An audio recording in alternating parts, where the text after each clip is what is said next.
In 2012, Carly Zakin and Danielle Weisberg founded The Skim from their couch. Now, 6 years later, their morning newsletter gives over 7 million subscribers the news and information they need to start their day. And when they first started the company, they got a lot of advice from other female entrepreneurs.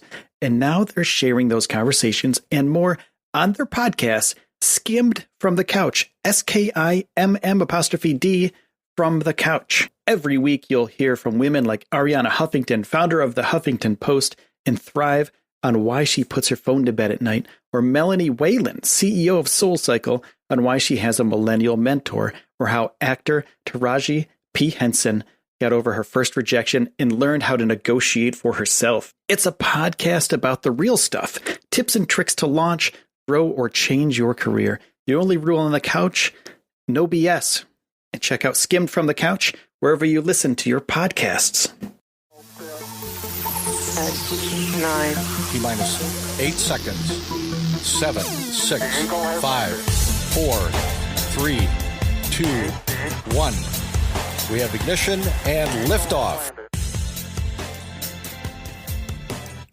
Hello and welcome back to the Space News Podcast. My name is Will and I'm beaming this down to you directly from the mothership. Now I gotta say thank you to everybody who's been supporting this podcast, not only by listening to it, which is the best way to support it, but also by giving us reviews on iTunes and any place that you find your podcast. It's very important. Those reviews push us up the ranks, and we will be seen even more and be able to do more of these things, longer episodes with more guests in the future. And speaking of future, have you guys heard of SpaceX's giant spaceship called Starship? Well, it's been spotted out in the wild now. The Starship hopper has been started with 3 dual-bell Raptor engines attached to it.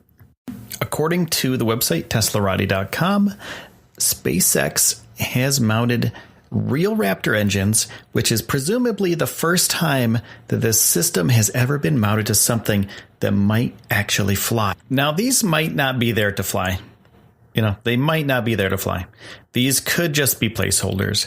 They could just be there to check structural guides and to show that it's possible to mount these engines to the Starship. And that could be it. But on the other hand, there's also reasons to assume that these engines are indeed real Raptors.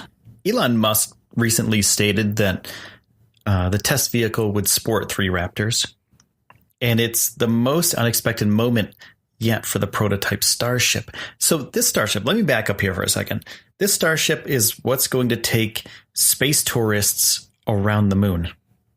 There's going to be tourists that pay money to travel around the dark side of the moon and back to Earth. So they're getting ready for that. And that's already sold out. That's already taken care of. So that's actually going to happen. SpaceX is building this thing for them and also for a trip to Mars. And Elon went on to say that in the last 2 weeks that the hopper has been designed to perform a number of hop tests in which the craft's 3 Raptors would power it to a range. And that's relatively low. It's going to be about 3.1 miles, according to an FCC recent filing from SpaceX. And so it's going to be above Boca Chica, Texas. And it's going to be about 6 minutes for that flight. This is the initial test. Now, SpaceX is probably going to try to break the sound barrier. They're probably going to be asking permission to break the sound barrier and to go as fast as possible, because that's what they need to do with this thing. They need to test it out, and they need to make sure that the structural integrity is up to par. It would accelerate vertically at 2 Gs, and Starhopper can travel from sea level to 5 kilometers in less than 30 seconds, while generating speeds no higher than Mach 1 to 1.5. Now, on this flight, this test flight, there's going to be no aerodynamic control systems. The fins are stable, they're structured, and they're not going to do anything to position this thing. So it's going to do a very limited performance. Basically go up as fast and as far as possible, But the cool thing is they're going to try to hover land this thing. They're going to be doing that with software and hardware. So this could go cataclysmically wrong. So this is to fine-tune things. This is not going to be the final product. This is just the very, very, very beginning stages. They're going to do this, launch it up, hover it back down, and try to land it. If anything fails, this thing could blow up. Rocketry is very, very difficult. And they did this about 5 years ago with Falcon 9's Grasshopper and Falcon 9R reusability test beds. They had the opportunity to optimize software and hardware, which is needed for reliability and recover from real orbital class rockets after launch. And according to Elon Musk, Raptor, an advanced liquid methane and oxygen engine with a uniquely efficient propulsion cycle, was expected to produce an impressive 2,000 kN, which is 200 tons of thrust in its finished form of September 2018. And however, Musk also mentioned in late 2017, the SpaceX engineers were modifying the ship's design to ensure engine out reliability during all regimens of flight, landing in particular. Now, this thing would be using 3 of these engines. And these engines, though they can produce tons of thrust, 600 tons altogether, they need to be able to power it down to about 20% or less for the hover landing. So we'll see what happens at the launch. They use different engines, or different nozzles, I should say. They're Bell nozzles, and that's going to be a little bit different than normal because they're not going to be using vacuum optimization, which is going to come in later iterations of the BFR. And that's according to a September 2018 presentation.